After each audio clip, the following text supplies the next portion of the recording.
Good afternoon, everybody. My name is Cyrus Vance, and thank you so much, Steve and Congressman, for inviting me to speak here. One point to follow up on what Simon said is we've really started to move away from looking at trying to prevent all cyber attacks to, I think, a more mature and sensible approach, which is how to be resilient in a cyber attack if and when it comes. And what we see in the States, certainly, is that regulators, banking regulators, securities regulators, government regulators, are now essentially requiring companies to bake into their cyber strategies resiliency. And this, of course, makes tons of sense, and I think that this will be where legislation and regulation goes. But what I'd like to talk about is about community resiliency, and about, we talk about this in terms of a company or a business, but in reality, when we're talking about a major cyber attack, it also may well involve an attack that cripples or seriously undermines the ability of the city to manage its own safety, security, and to run and to restore the city to a point where the citizens feel safe and are in fact safe. And what I'd like to do is use the example of New York City, where I was the elected prosecutor for 12 years in Manhattan, and how we thought about this starting in 2017, which seems like ancient history in terms of cyber. But in 2017, I was talking with the head of NYPD Intel, the equivalent sort of FBI or MI6, and we were talking about security and about prevention strategies, and I asked the question, what happens if New York's water supply is attacked by a terrorist? Who's going to respond? What's the game plan? Now, mind you, New York City is the biggest city in the United States, 8.6 million people, has probably one of the most sophisticated law enforcement agencies protecting it, the NYPD, in the world, sort of certainly much like the Metropolitan Police. They're very sophisticated. And I'm asking the head guy for intelligence, what's the security plan for New York City if and when this happens? And the answer was, there was none. There was no plan on how New York City would respond to a major attack on its critical infrastructure, be it power, be it water, be it a major attack on hospitals. And the thing about attacks on critical infrastructure is if you attack one serious piece of critical infrastructure like the power, that attack migrates and can migrate into the subway system, into the street lights, into the hospitals. So an attack on one part of the ecosystem of the city threatens other parts of the ecosystem of the city, and quite honestly can very much threaten public safety. And so I view this through a public safety lens, and that was the reason I was raising it with the police commissioner and the intel lead. And the answer was there was none. And we knew in 2017 that that was an unacceptable answer. But what do you do about it? And what did we do about it? And I'm not suggesting what we did about it is the answer for anybody other than New York, but it has worked in New York City. And what we decided to do was to create a public-private partnership between the corporate leads of the major critical infrastructure sectors, so hospitals, telecommunications, finance, and the like, and government agencies. FBI, Department of Homeland Services was also invited in, and we decided we were going to create, without any legislation, without waiting for a bill, without waiting for financing, we thought we had a red-hot problem that needed to be addressed immediately. So the commissioner and I got on the phone, and we convened in a room, lovely office overlooking the Statue of Liberty, which had its own connotations that were relevant to the moment.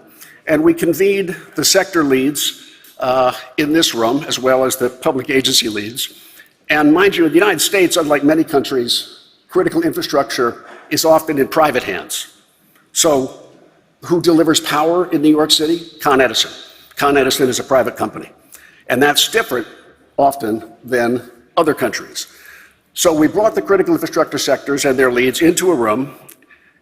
We told them we're really not prepared for something that we have to be prepared for. And to not prepare ourselves would be irresponsible. But we need to move quickly. And so what we decided to do was to ask them to do three things, this group, which we ultimately embodied in a task force. One, they would receive intel that we would share with them from the NYPD once a day, 10 times a day. But in the NYPD would be the hub of intelligence sharing for New York City critical infrastructure sectors and agencies. And NYPD, because of its ability to gather intelligence, would be able to understand what the indicators of compromise might be in an attack that had happened in Baltimore, or was happening in San Francisco, or perhaps in Singapore. And NYPD would share those indicators of compromise and intel to all the sector leads in New York City as much and as often as needed to be. Why? So that they could patch their systems and be prepared for an attack that may have happened in Baltimore, but Con Ed was not yet aware of the fact that it had happened or what the indicators of compromise were. Now, we've gone a long way in the United States since 2017 in sharing threat intelligence. And our Critical Infrastructure Services Agency and the FBI, Department of Homeland Services, we've really understood the value and importance of sharing that information from the government to the private sector. But that's not the case. It wasn't the case in 2017. We share intel. Two, we train together. Just like you trained in a mock exercise in a company, a city needs to be prepared to respond through training to an attack that may be crippling its power system, its hospitals, and threatening public safety on the streets. And so what we did was we asked IBM if they would permit us, all 35 of us, to train at the IBM Cyber Range in Boston, which we did multiple times. And they did it for free. And so all 35 of us would go up to IBM. Each of the sectors and the government agencies would be assigned a computer terminal, and there would be screens demonstrating mock streams of what was going out on the street or what was happening on the subways. And we as a city, we as the leaders of the agencies and law enforcement and those responsible for public safety would do a tabletop exercise as if it was real. And the phone would ring, I'd pick it up, it's the governor.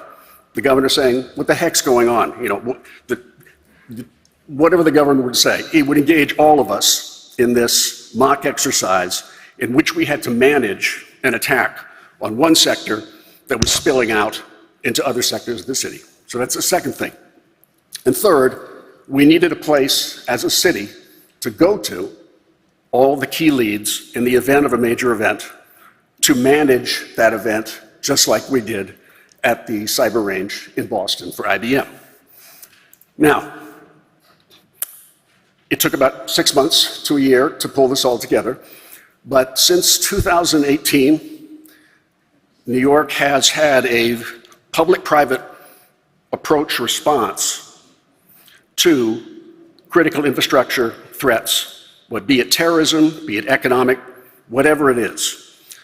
Now, New York has not been immune from cyber attacks in the last 6 or 7 years.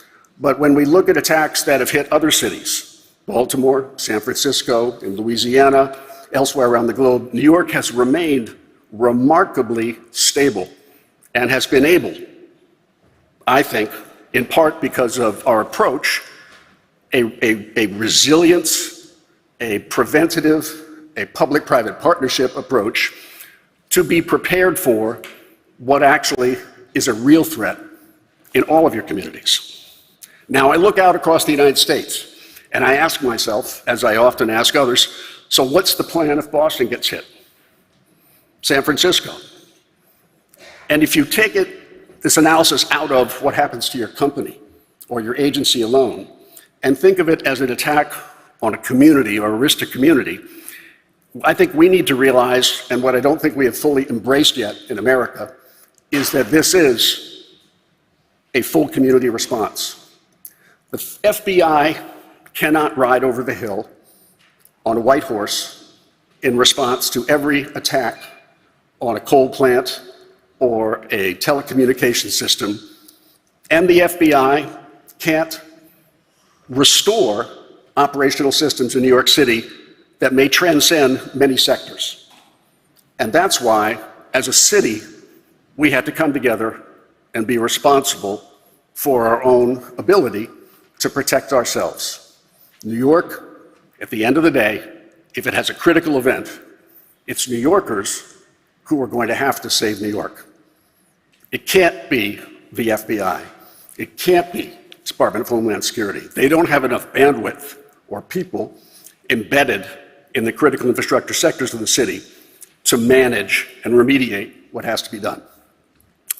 Now, in your own countries, in your own communities, I'd be fascinated to hear how you've approached it. And by the way, our New York model, it's not that every city has taken our New York model, but I think it offers at least a model on how complex urban environments should think about collective response. You know, it used to be, if we go back 300 years, that if there was a village and your house in the village or someone's house in the village was on fire, the entire community would line up in a single line from the wellhead to the house on fire. And they would pass buckets of water, citizen to citizen to citizen, to put out the fire. And why did they do it that way?